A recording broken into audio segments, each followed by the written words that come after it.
हमारे YouTube channel पर आप सभी का स्वागत है। आज मैं गाऊंगी एक अच्छा सा है नाच गीत, सुनिएगा। पसंद आए तो लाइक सब्सक्राइब शेयर जरूर करिएगा। ऊंच कुआनवा क नीची जगतिया, ऊंच कुआनवा क नीची जगतिया, निसर गइले ना, हाँ हो निसर गइले ना, पिया लइका की तबिया, निसर गइले ना, पिया लइके की तबिया, निसर गइले ना।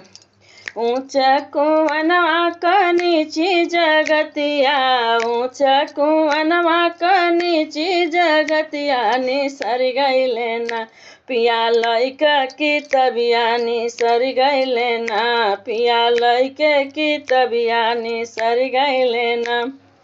घर में से निसरली 16 सिंगार कइके, घर में से निसरली 16 सिंगार कइके, धैली हले ना, स्कूलिया डगरिया के धैली हले ना, स्कूलिया डगरिया के धैली हले ना। नैना में नैना मिलावा मोरे राजा, नैना में नैना मिलावा मोरे राजा, सुफल होतै ना, मोरा 16 सिंगरवा सुफल होतै ना, मोरा 16 सिंगरवा सुफल होतै ना।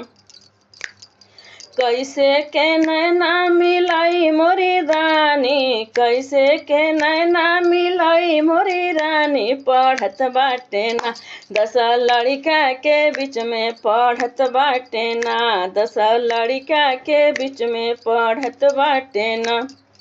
इतनी शरमिया जऊ हो राजा तोहरे, इतनी शरमिया जऊ हो राजा जी तोहरे, इतनी शरमिया, न हकली हलना, न हकली हलना, ए गहनवा गवनवा, न हकली हलना, ए गहनवा गवनवा, न हकली हलना, मोरा नान है गवनवा, न हकली हलना, मोरा नान है गवनवा, न हकली हलना।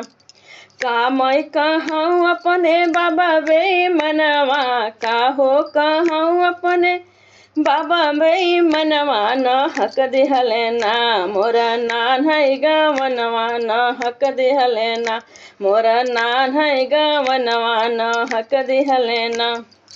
ऊंची जगतिया कनी, ऊंची कुआनवा क नीची जगतिया, निसर गइले ना, पिया लइका की तबिया, निसर गइले ना, पिया लइका की तबिया, निसर गइले।